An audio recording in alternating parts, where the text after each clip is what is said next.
loads, but also part of the driving speed. The player can't go faster than the load speed from the hard drive. And finally, I'm sure many of you have noticed that after a patch download, the PlayStation 4 will sometimes take a long time to install the patch. That's because when just part of a file has been changed, the new data can be downloaded pretty quickly. But before the game boots up, a brand new file has to be constructed that includes the changed portion. Otherwise, every change would add a seek or two. Even so, you can occasionally see this happening on game titles. They start to hitch once they get patched enough. With an SSD, though, no seeks, so no need to make brand new files with the changes incorporated into them, which means no installs as you know them today. There's yet one more benefit, which is that system memory can be used much more efficiently. On PlayStation 4, game data on the hard drive feels very distant and difficult to use. By the time you realize you need a piece of data, it's much too late to go out and load it. So system memory has contained all of the data that could be used in the next 30 seconds or so of gameplay. That means a lot of the 8 gigabytes of system memory is idle. It's just waiting there to be potentially used. On PlayStation 5, though, the SSD is very close to being like more RAM. Typically, it's fast enough that when you realize you need a piece of data, you can just load it from the SSD and use it. There's no need to have lots of data parked in system memory waiting to potentially be used. A different way of saying that is that most of RAM is working on the game's behalf. This is one of the reasons that 16 gigabytes of DDR6 feels right for PlayStation 5. The presence of the SSD reduces the need for a massive intergenerational increase in size. So, back to the dream of the SSD. Here's the sub-targets. Boot the game in a second. No load screens. Design freedom, meaning no twisty passages or long corridors. More game on the disk, more game on the SSD. And finally, those patch installs go away. The reality, though, is that the SSD is just one piece of the puzzle. There's a lot of places where bottlenecks can occur in between the SSD and the game code that uses the data. You can see this on PlayStation 4. If I use an SSD with 10 times the speed of a standard hard drive, I probably see only double the loading speed, if that. For PlayStation 5, our goal was not just that the SSD itself be 100 times faster. It was that game loads and streaming would be 100 times faster. So every single potential bottleneck needed to be addressed. And there are a lot of them. Let's look at check-in and what happens when an overhead gets 100 times larger. Conceptually, check-in is a pretty simple process. Data is loaded into system memory from the hard drive or SSD. It's examined. A few values are tweaked to check it in, and then it's moved to its final location. At the SSD speeds we're talking about, that last part, moving the data, meaning copying it from one location to another, takes roughly an entire next-gen CPU core. And that's just the tip of the iceberg. If all the overheads get 100 times larger, that will cripple the frame rate as soon as the player moves, and that massive stream of data starts coming off the SSD. To solve all of that, we built a lot of custom hardware, namely a custom flash controller and a number of custom units in our main chip. The flash controller in the SSD was designed for smooth and bottleneck-free operation, but also with games in mind. For example, there are 6 levels of priority when reading from the SSD. Priority is very important. You can imagine the player heading to some new location in the world in the game requesting a few gigabytes of textures. And while those textures are being loaded, an enemy is shot and has to speak a few dying words. Having multiple priority levels lets the audio for those dying words get loaded immediately. On one side, that flash controller connects to the actual flash dies that supply the storage. To reach our bandwidth target of 5 gigabytes a second, we ended up with 12-channel interface. 8 channels wouldn't be enough. The resulting bandwidth we achieved is actually 5.5 gigabytes a second. With the 12-channel interface, the most natural size that emerges for an SSD is 825 gigabytes. The key question for us was, is that enough? I mean, it's tempting to add more. Flash certainly doesn't come cheap, and we have a responsibility to our gaming audience to be cost-effective with regards to what we put in the console. Ultimately, we resolved this question by looking at the play patterns of a broad range of gamers. We examined the specific games that they were playing over the course of a weekend or a week or a month, and whether that set of games would fit properly on the SSD. We were able to establish that the friction caused by reinstalls or re-downloads would be quite low, and so we locked in on that 825 gigabyte size, while also preparing multiple strategies so that those who want more storage can add it. I'll go through the details in a moment. Back to the flash controller. On the other side, it connects to our main custom chip via 4 lanes of Gen 4 PCIe.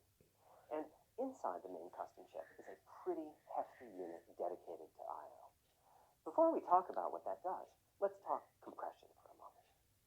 PlayStation 4 used zlib as its compression format. We decided to use it again on PlayStation 5, but on my 2017 tour of developers, I learned about a new format called Kraken from Rad Game Tools. It's like zlib's smarter cousin. Simple, similar types of algorithms, but about 10% better compression, which is pretty big. That means 10% more game on the UHD Blu-ray disc or on the SSD. Kraken had only been out for a year, but it was already becoming a de facto industry standard. Half of the teams I talked to were either using it or getting ready to evaluate it. So we hustled and built a custom decompressor into the I/O unit, one capable of handling over 5 gigabytes of Kraken format input data a second.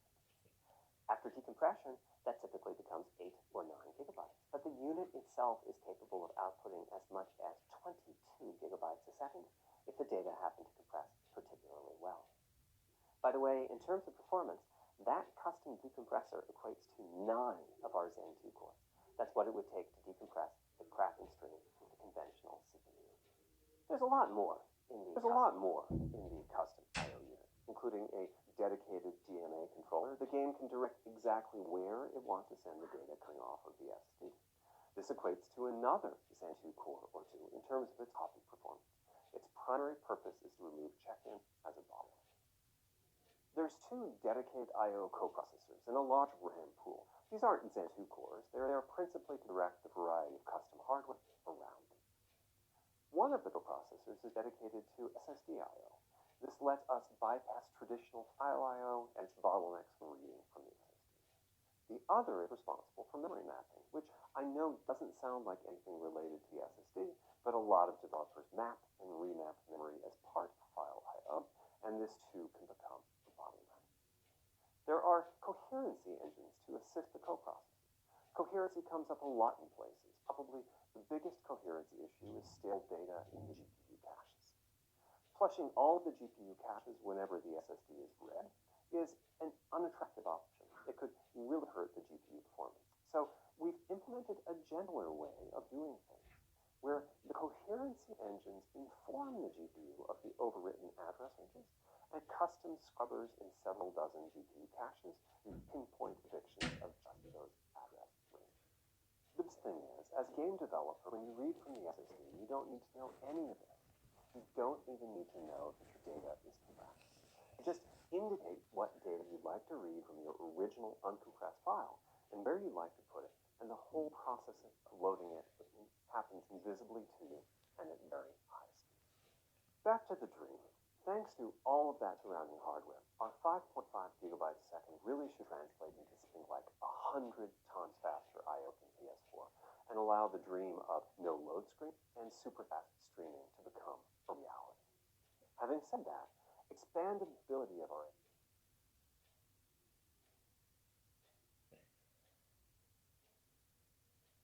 Now, the kind of storage you need depends on how you're going to use it. If you have an extensive PlayStation 4 library and you'd like to take advantage of the backwards compatibility to play those games on PlayStation 5, then a large external hard drive is ideal. You can leave your games on the hard drive and play them directly from there, thus saving the pricier SSD storage for your PlayStation 5 titles, or you can copy your active PlayStation 4 titles to the SSD. If your purpose in adding more storage is to play PlayStation 5 titles, though, ideally you would add to your SSD storage. We will be supporting certain M2 SSDs. These are internal drives that you can get on the open market and install in a bay in the PlayStation 5. As for which ones we support and when, I'll get to that in a moment. They connect through the custom I/O unit just like our SSD does, so they can take full advantage of the decompression, I/O coprocessors, and all the other features I was talking about. Here's the catch, though. commercial drive has to be at least as fast as ours. Games that rely on the speed of our SSD need to work flawlessly with any M2 drive.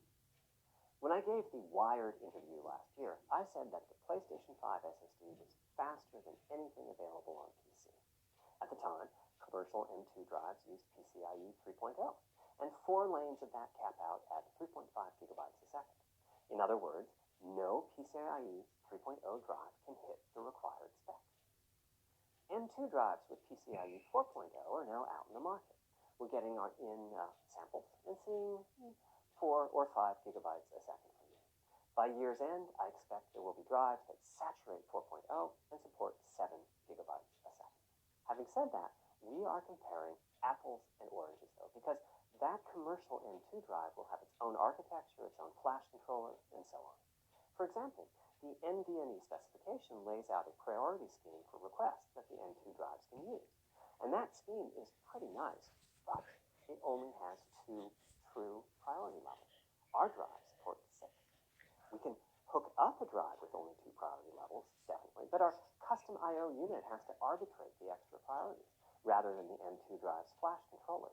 And so the M2 drive needs a little extra speed to take care of issues arising from the different effects. That commercial drive also needs to physically fit inside of the bay we created in PlayStation 5 for M2 drives. Unlike internal hard drives, there's unfortunately no standard for the height of an M2 drive, and some M2 drives have giant heat sinks. In fact, some of them even have their own fans.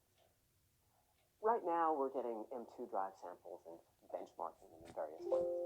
When games hit beta as they get ready for the PlayStation 5 launch at year-end, we'll also be doing some compatibility testing to make sure that the architecture of particular M2 drives isn't too foreign for the games to handle.